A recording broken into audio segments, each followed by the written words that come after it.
आज जंतर मंतर पर all India driver कल्याण संघ की अध्यक्षता में देश के अलग अलग राज्यों से बड़ी संख्या में ड्राइवर उपस्थित हुए और उन्होंने ड्राइवर कल्याण बोर्ड और ड्राइवर आयोग का मुद्दा एक बार फिर से उठाया और कहा कि जिस तरह से देश की रीढ़ की हड्डी ड्राइवर है, जो देश के अलग अलग राज्यों से सामान लेकर के देश की जनता की जरूरत को पूरी करते हैं और देश की जनता के लिए हमेशा सर्वोपरि रहते हैं, चाहे वो एम्बुलेंस ड्राइवर हो, ट्रक ड्राइवर हो, ट्रैक्टर ड्राइवर हो, बस ड्राइवर हो।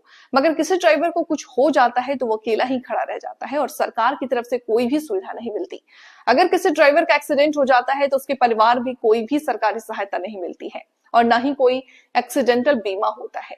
हम सरकार से मांग करते हैं, हमारी मांगों पर थोड़ा ध्यान दिया जाए और ड्राइवर जो कि हमेशा सरकार और देश के साथ हमेशा खड़े हैं, उन पर थोड़ा विचार किया जाए। हमारी मांग जायज है। इन मांगों को लेकर ऑल इंडिया ड्राइवर कल्याण संघ के पत्रकारों से बात की और अपनी मांगों से अवगत कराया। सर जी, मैं मोहम्मद सरताज, मैं एक आम ड्राइवर हूँ और ड्राइवर की आवाज़ उठा रहे हैं जी। अगर देखा जाए जिस तरह से बड़ी संख्या में आज ड्राइवर का शोषण हो रहा है और बड़ी संख्या में ड्राइवर जंतर मंतर में एकत्रित हुए हैं, क्या लगता है कि सरकार? सर जी देखो, सरकार के सामने काफ़ी वर्षों से हम अपने ज्ञापनों को देते आ रहे हैं और आवाज़ भी उठाई है। बाकी कुछ देखने में आ रहा है, आजकल ट्रांसपोर्ट यूनियन बना के बैठे हैं जो ड्राइवरों को गुमराह कर रहे हैं और इसी की वजह से हमारा ड्राइवर संगठित नहीं हो पा रहा है। तो मैं भारत सरकार से पिछले कई वर्षों से हम ज्ञापन देते आ रहे हैं, आंदोलन भी किया, धरना भी दिया, जो किया उसके सबूत आप भी हो। तो मुझे उम्मीद है, मैं एक आम ड्राइवर से कहना चाहता हूँ कि जो भी अपने ड्राइवर लीडर है उनके साथ खड़े हो जाए, क्योंकि जो लेटरों का ज्ञापन तो दे चुके हैं, अब तो हमें ज़मीन पर उतरना होगा और उतरने के बाद अपना हक लेना होगा।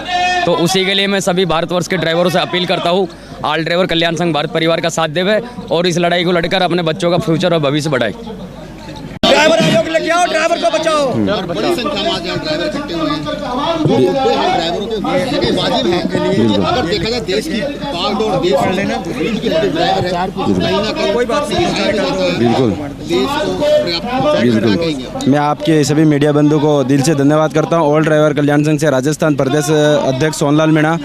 मैं यही कहना चाहता हूँ कि आज जो 1 सितंबर ड्राइवर दिवस कैलेंडर में लागू हुए, पूरे भारत वर्ष में ड्राइवर अगले 10 साल से ड्राइवर दिवस मनाते आ रहे हैं। ड्राइवर आयोग, ड्राइवर वेलफेयर बोर्ड और आज जो दीदी ने बोला ड्राइवरों के लिए, वो बहुत बहुत अच्छा बोला, क्योंकि आज हमारे ड्राइवरों को अनदेखा बहुत सारे सरकार कर रही है। क्योंकि 2 ड्राइवर अगर आपस में कुछ हो जाता है तो हमें को उसको समझाना चाहिए, मगर कहीं ना कहीं सरकार हमारे ड्राइवरों पे ध्यान नहीं दे रही है। क्योंकि ज़्यादा से ज़्यादा मेरे को आज हर समय ड्राइवरों को शोषण और पीड़ित बहुत ज़्यादा फ़ोन आते हैं। हम एक संगठन के अधिकारी और रहने होते हैं, क्योंकि रात को 2 बजे भी फ़ोन आते हैं, फिर भी हम अटेंड करते हैं। क्योंकि आज आरटीओ से लगा के पुलिस प्रशासन अवैध वसूली बहुत ज़्यादा हो रही है रोड पे। मैं आशा के साथ भी कहना चाहता हूँ, क्योंकि आज जो हमारा जो वेलफेयर बोर्ड है और ड्राइवर आयोग गठन करने के लिए बोला, इसके लिए मैं आप सबको मीडिया बंधुओं को दिल से धन्यवाद करता हूँ। ऑल इंडिया ड्राइवर कल्याण संघ की जो हो रहा है, क्या मुद्दे हैं, किन मांगों को लेकर? सर, मेन मुद्दा 2 ही है आज का, ड्राइवर आयोग, ड्राइवर वेलफेयर बोर्ड। सबसे पहले तो मैं अपने सभी मीडिया कर्मचारी का और मीडिया बंधु का मैं दिल से धन्यवाद करता हूँ। और विनोद रस्तोगी जी, आप पिछले कई सालों से, मनोज जी भी कर रहे हैं, तमाम हमारे मीडिया कर्मचारी, आप लोग देख रहे हैं पिछले 10 साल से हम संघर्ष कर रहे हैं इन्हीं मुद्दों को लेकर, तमाम ड्राइवर को परेशानियों को लेकर। आज देश प्रदेश से तमाम हमारे ड्राइवर यूनियन, ड्राइवर संगठन के लोग आए हैं और 2 ही मुद्दों पर हम संघर्ष जारी रखे हुए हैं, कि यानी कि ड्राइवर आयोग, ड्राइवर वेलफेयर बोर्ड। तो आज मुख्य यही उद्देश्य है, माननीय राष्ट्रपति महोदय, माननीय प्रधानमंत्री महोदय, माननीय गृह मंत्री महोदय और माननीय ट्रांसपोर्ट मंत्री महोदय जी को अपना डिमांड्स लेटर सौंपा है, मांग पत्र सौंपा है। अगर यहाँ से अगर कोई रिजल्ट नहीं निकलता है तो यानी कि पूरा भारत यानी कि चक्का छोड़ो, स्टीयरिंग छोड़ो आंदोलन यानी कि चालू हो जाएगा और किसी भी वाहन को हम रोड पर चलने नहीं देंगे। सिर्फ इमरजेंसी वाहन, जैसे एम्बुलेंस, फायर ब्रिगेड, जो इमरजेंसी वाहक है वही चलेंगे या फौज की गाड़ियाँ चलेंगी। बाकी और किसी वाहन को हम चलने देने वाले नहीं हैं। सरकार या तो ध्यान दे या अन्यथा देश में अगर किसी भी प्रकार से माहौल ख़राब होता है, अगर किसी भी सरकार के या देश के संपत्ति को नुकसान पहुंचता है, तो उसमें देश के ड्राइवर जिम्मेदार नहीं है, कसूरवार नहीं है, या ना ही देश के संगठन कसूरवार है। एक बार कड़ी चेतावनी है आपके सभी मीडिया कर्मचारियों के माध्यम से कि आपको हमें ड्राइवर आयोग, ड्राइवर वेलफेयर बोर्ड जरूर चाहिए, अवश्य चाहिए।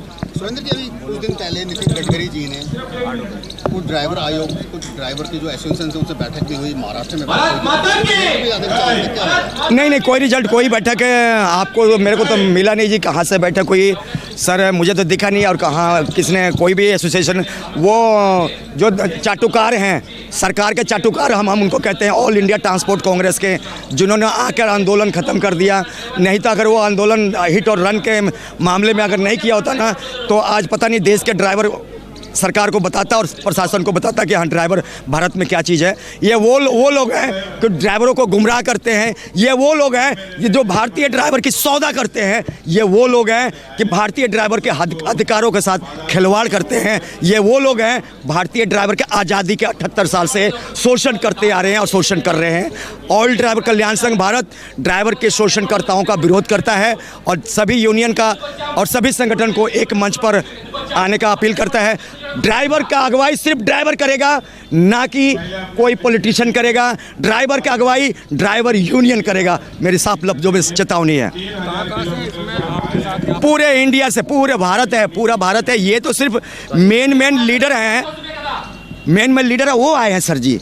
अभी तो हमने पब्लिकली जनरली इसको नोटिफिकेशन दिया ही नहीं है। अभी तो प्रदेश अध्यक्ष हो गया, जिला अध्यक्ष हो गया, वो लोग आए हुए हैं, ब्लॉक प्रधान हो गया, वो लोग आए हुए हैं, मीडिया प्रभारी हो, वो लोग आए हुए हैं। अभी तो जनता कम आई है, नहीं तो यहाँ तो बहुत ठहरने की जगह नहीं मिल रहा था। क्योंकि मेरा हरदम ये 10 सालों से सोच रहा है कि कोई भी काम करने से पहले सरकार को एक चेतावनी, जैसे इंसान गलती करता है पहले उसको वार्निंग देता है, तो उसी तरीके से सरकार जो गलतियां कर रही है हमें वार्निंग दे रहे हैं। आने वाले टाइम में सरकार क्या करती है अब ये सरकार के ऊपर निर्भर करता है। ना हमारा बीजेपी से दुश्मनी है, ना ही कांग्रेस से दुश्मनी है। हमारी भारतीय ड्राइवर का हक मिलना चाहिए।